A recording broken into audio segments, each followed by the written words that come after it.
Liban est un pays dollarisé. Je vais expliquer tout à l'heure que veut dire un pays dollarisé. Mais quand on mesure la dollarisation d'un pays, il y a 4 niveaux de dollarisation. C'est comme si on parlait de la maladie, le cancer, qu'on dit qu'il y a plusieurs stages du cancer. Donc, il y a le stage 1, le 2, le 3 et le 4, le niveau 1, niveau 2, 3 et 4. Le Liban était dans le niveau le plus sévère, ce qu'on appelle le very highly dollarized, ok? Donc, le niveau le plus sévère de la dollarisation depuis les années 80, donc depuis 40 ans. OK?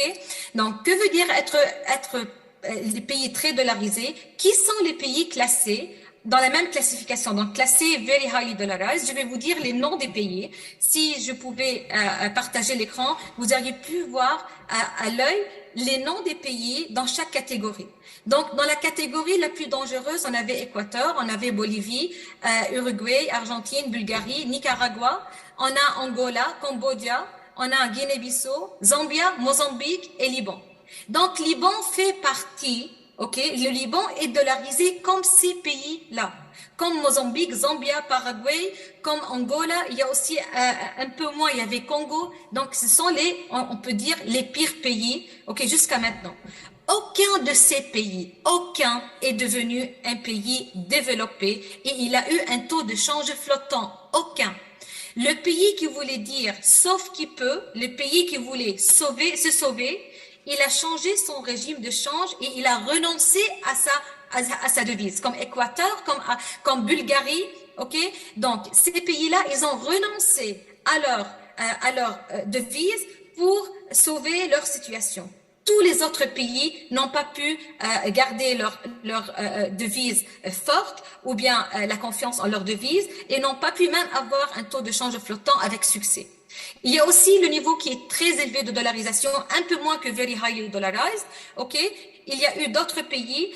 Eux aussi, on a aussi Tanzanie, on a Arménie, on a, comme j'avais dit tout à l'heure, Congo, Ghana.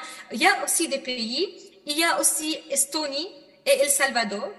Eux, ces deux-là aussi, ils ont fait sauf qu'ils peuvent en changeant le régime de change, en renonçant à leur devise, alors que tous les autres pays, ils vont de mal en pire, de pire en pire.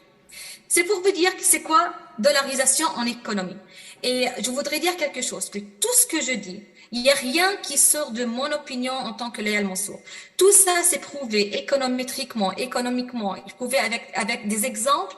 Donc, toute personne qui est contre ce que je dis n'est pas contre moi, parce que moi, je suis là pour rien, je suis là juste pour présenter les études et les expériences, et voilà, empiriques, et même les vraies expériences. Que veut dire dollarisation en économie? Ou bien les conséquences de la dollarisation en économie. Là aussi, j'ai un schéma, mais malheureusement, je suis incapable de partager mon écran. Quand on dit dollarisation, un pays dollarisé, il est toujours corrompu. Mais un pays corrompu n'est pas toujours dollarisé. Donc, c'est pour ça que je ne parle pas trop de la corruption, parce que la corruption est built-in dans la dollarisation. Tout pays dollarisé est corrompu. Ça n'existe pas un pays dollarisé qui n'est pas corrompu. Et là, je répète, parmi les pays que j'ai énumérés tout à l'heure, tous ces pays sont très fortement corrompus. Parce que ça a été prouvé économétriquement et empiriquement que la dollarisation, elle respire de la corruption. On ne peut pas rester dollarisé s'il n'y avait pas la corruption. Et le fait d'être dollarisé, c'est en quelque sorte encourager la corruption. Donc, c'est une relation bidirectionnelle, donc bidirectionnelle dans les deux sens. Deuxièmement, quand un pays est très dollarisé, le secteur bancaire devient très vulnérable. Et la crise bancaire, elle est attendue presque à 100%, tôt ou tard. Est-ce que c'est dans 5 ans? Je ne sais pas. Est-ce que c'est dans 10 ans? Je ne sais pas. Est-ce que c'est dans 50 ans? Je ne sais pas. Mais il y aura sûrement une crise typique, copy-paste de celle qu'on a vécue. On appelle ça asset liability, currency mismatches. Ça veut dire que les dépôts ne reviendront pas. Parce que les dépôts qui sont dollarisés, ce sont des dépôts virtuels qui n'existent pas. Tôt ou tard, nous allons aboutir à une telle crise. En plus, être dollarisé, c'est qu'on n'a pas de choix de choisir le taux de change flottant. Donc, le taux de change fixe est en quelque sorte imposé. C'est pour ça, moi, j'ai jamais critiqué la Banque centrale d'avoir choisi un taux de change PEG parce que, en ce moment, quand on est dollarisé, il est incompatible, il est impossible d'avoir un taux de change flottant. En plus, il n'y a rien qui peut être plus dangereux que de flotter une devise dans un pays dollarisé. Ça aussi, il n'y a rien, de mon avis. Il n'y a pas Layal Mansour qui dit ça. Ça, c'est des études depuis 50 ans jusqu'à maintenant qui ont prouvé tout ce que je dis. Dollarisation, ça veut dire que la politique monétaire est inefficace. Il n'y a pas une politique monétaire qui est efficace dans un pays dollarisé. C'est-à-dire que même si on avait, je défends pas, par contre, je défends jamais la Banque centrale. Donc moi, je parle de façon très scientifique. Je suis tellement contre la Banque centrale que je demande de l'enlever, ok, carrément. Mais juste pour vous dire que quel que soit le gouverneur de la Banque centrale, quelle que soit la politique monétaire, tant qu'on est dans un pays dollarisé, il faut savoir que la politique monétaire est inefficace. Pourquoi? Parce que la politique monétaire, elle est là pour contrôler l'offre de la monnaie. Et quand l'offre de la monnaie, elle est à majorité étrangère, on ne peut pas contrôler. Moi, je peux contrôler mes enfants à moi. J'ai autorité sur mes enfants à moi. Mais si j'ai d'autres enfants qui ne sont pas mes enfants, il est impossible de pouvoir les contrôler avec ma politique monétaire. Donc ça aussi, c'est prouvé scientifiquement. Et ça, c'est la définition en quelque sorte de la dollarisation. Être dollarisé, c'est-à-dire que la banque centrale et le gouvernement est en quelque sorte obligé de s'endetter, ce qu'on appelle ça paradoxal, parce qu'on sait très bien que c'est dangereux de s'endetter, mais en quelque sorte, on est obligé parce qu'on respire de devises étrangères et de dollars. Être dollarisé, ça veut dire que les qualités des institutions financières sont très mauvaises et médiocres. Et en plus, pour vous dire ça, que les notes des agences de crédit sont toujours moindres et réduites dans un pays dollarisé. C'est comme si vous rentrez dans un examen et vous savez que votre note sera jamais 20. Maximum, vous allez avoir 15 sur 20 parce que vous êtes dollarisé. Donc déjà, il faut savoir que les notes des agences de crédit sont toujours réduites dans des pays dollarisés. C'est pour vous dire que les qualités des institutions financières, elles sont toujours très, très mauvaises. Et voilà, comme j'avais dit tout à l'heure, la demande de monnaie est incontrôlable dans un pays dollarisé. Donc, il faut savoir que c'est vrai qu'on a des problèmes économiques à tous les niveaux, déficit budgétaire, déficit de la balance commerciale. Tout ça, je sais, je confirme. Mais il faut savoir qu'un pays dollarisé, c'est-à-dire que à la base, c'est un pays qui est super fragile. Il est très, très fragile. Donc, comment dédollariser? Quand on est dollarisé, la solution est de dédollariser. Mais pour vous dire c'est quoi dédollariser, il faut savoir que veut dire dollariser. Dollariser ne veut pas dire que la devise, elle est pegged ou elle est fixe au dollar.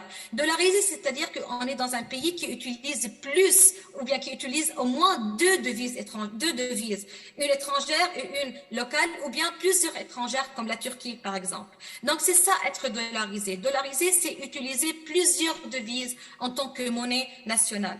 Donc, dédollariser n'a qu'un seul sens, c'est utiliser une seule devise. D'accord? Donc, dédollariser, c'est utiliser une seule devise. C'est très facile.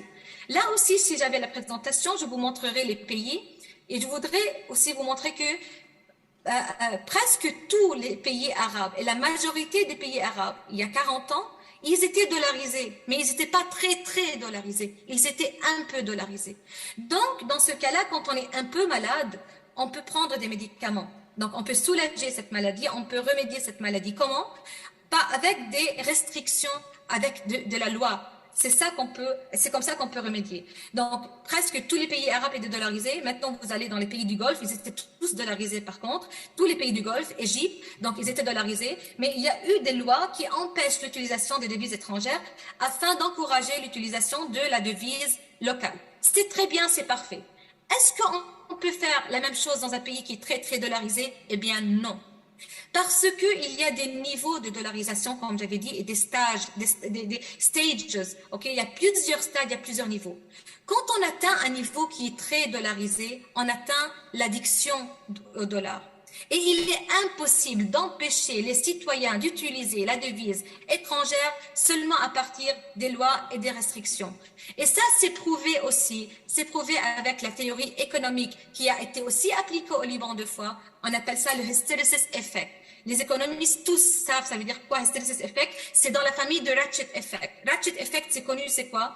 C'est que le comportement des individus ne se fait pas vice-versa. C'est-à-dire que, par exemple, si le salaire augmente, on dépense plus, mais si le salaire diminue, ça ne veut pas dire que forcément on va dépenser moins. Ça prend beaucoup, beaucoup de temps. Donc, le vice-versa n'est pas correct. Et c'est aussi ratchet effect, et c'est plus précisément, on appelle ça hysteresis effect, c'est que même si on a une croissance économique, même si on a eu des accords avec les pays internationaux, d'autres pays pour nous aider et tout ça, des réformes, Le citoyen ne peut pas avoir confiance, Moujaddadan, yani de nouveau, sur sa devise. Et la preuve, c'est qu'au Liban, pendant les années 2000, le Liban avait une croissance économique de 8 et de 9 et même de 10%, et le taux de dollarisation était parmi les plus élevés au monde.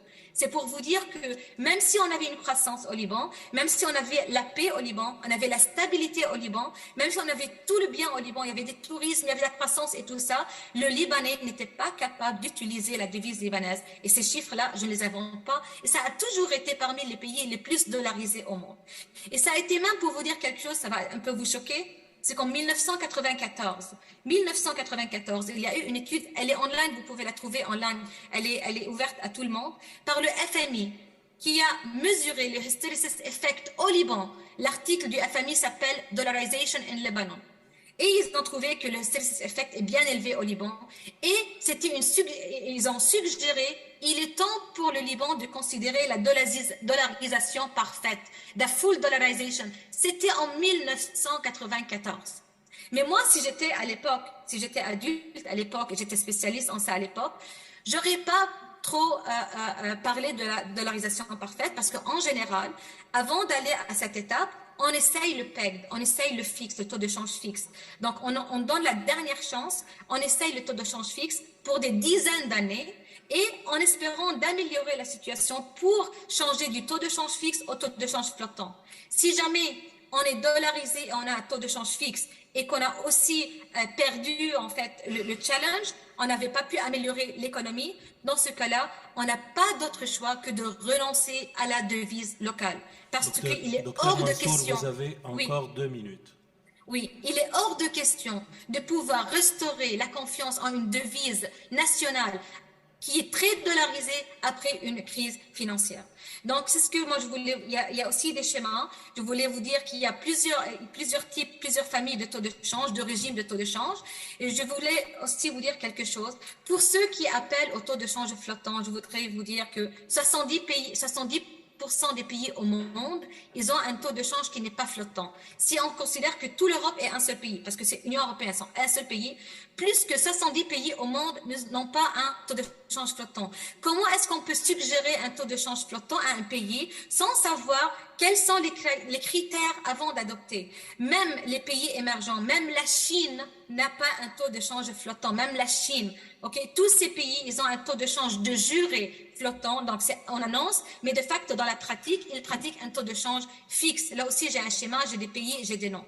Juste pour vous dire qu'à la fin, bon, pour conclure, je voulais vous dire, j'aurais bien aimé vous montrer ma présentation. Donc, est-ce qu'on peut suggérer le full dollarization ou bien currency board, en français on appelle ça la caisse d'émission, à tous les pays? Non, il faut jamais, il est même interdit de faire appel à la dollarisation parfaite ou à la caisse d'émission à tous les pays. Bien sûr que non. Il faut avoir des critères. Ça, c'est ma dernière minute.